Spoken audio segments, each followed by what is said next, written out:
Hello everyone, welcome to today's video. Today I'm going over a report that Beto O'Rourke from Texas plans to do a challenge to Governor Greg Abbott for governor in 2022. So I wanted to do this video because I thought it would be interesting in the news of 2022 and kind of building up to the midterms. Beto O'Rourke, at this point, I think a lot of people know who he is. And Texas is an interesting state that is a red state. It is still a red state, but you can't deny the fact that every election it does seem to be getting less and less red. Now, I'm not going to get into why that is happening because I think there are many different reports and stories, and to be completely honest with you, that doesn't really matter for the topic of the video. What matters more is that Beto O'Rourke's potential run against Greg Abbott. So, this is interesting because I usually say governor's races are easier to win than Senate races because I think Senate races become much more polarized and much more nationalized than a governor's race. Beto O'Rourke, the problem with him is when he ran in 2018, no one really knew who he was. He didn't really have any political baggage to go against him. Now, people know who he is. He ran for president. Especially a lot of his pro-gun control, anti-AR-15 stances, which don't play too well in a state like Texas. But nevertheless, he's going to probably try to run on those same platforms. And there's nothing really he can do. He's kind of put in a tough spot in that one where he either has to own what he said and probably lose votes, or go back on his word and definitely lose votes.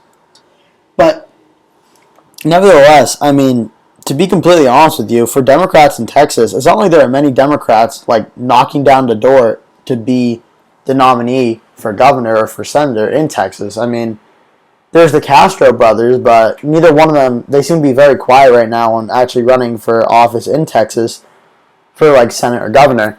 So Beto O'Rourke probably is the strongest Democratic candidate the state of Texas has, which, I'm sorry, kind of says a lot. I mean, Democrats want to turn Texas blue, but if their best candidate is Beto O'Rourke, 2022 is not going to be the year to do it. I mean, again, I'll show you the Senate race with Beto O'Rourke and Ted Cruz. Beto did very, very well, getting 48.3%, and this is a race that like a lot of money was poured into. At the time, President Trump had to come down to Texas and do a rally for Ted Cruz because Ted Cruz was actually doing worse before that happened. Ted Cruz is in a lot of trouble, even some polls showing he might lose.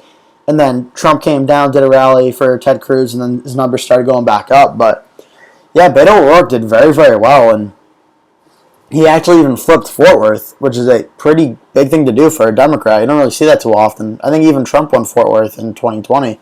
So, you know, Beto O'Rourke did very, very well in 2018. The question is, can he replicate that in 2022? Because 2018 was a Democratic wave year. Everyone expected the Democrats to do well. Republicans did gain seats in the Senate, but the national environment as a whole was Democrat-favored.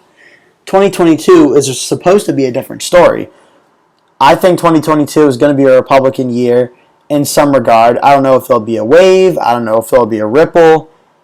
I don't know if there'll be another word that starts with R that has to do with a wave. I don't know. I'm sure there's another word I can't think of. But whatever it is, I think 2022 is going to favor Republicans. And I think that Greg Abbott will probably win re-election unless things really, really start going worse than it is now. I think even with everything going on, I don't think Greg Abbott will lose re-election. I think he'll win. I think he'll win by a smaller margin. But I don't like 51-48. I think Greg Abbott probably beats Beto O'Rourke somewhere in the range of 6 to 10 percentage points. Maybe 53-47, 54-46, I think is a pretty fair range. Still, Beto doing pretty good for Texas, but I don't see Greg Abbott losing at this time. I know a lot of media coverage loves to jump on the gut of DeSantis and Greg Abbott about kind of everything going on right now and are they in trouble for 2022.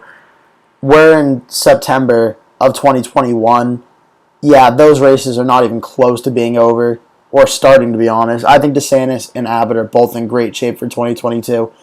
They have, for them to even be remotely in danger, they have to get two strong Democratic candidates, which I'm sorry, they don't have right now.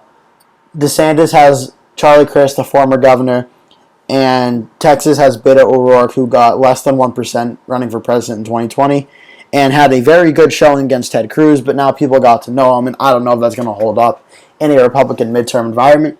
But nevertheless, the idea of Beto O'Rourke running is very interesting because he does give the Democrats at least a candidate with notable name recognition. And where it goes from there, I'm not sure, but that's something we're going to have to monitor and look out for over the next few weeks and months.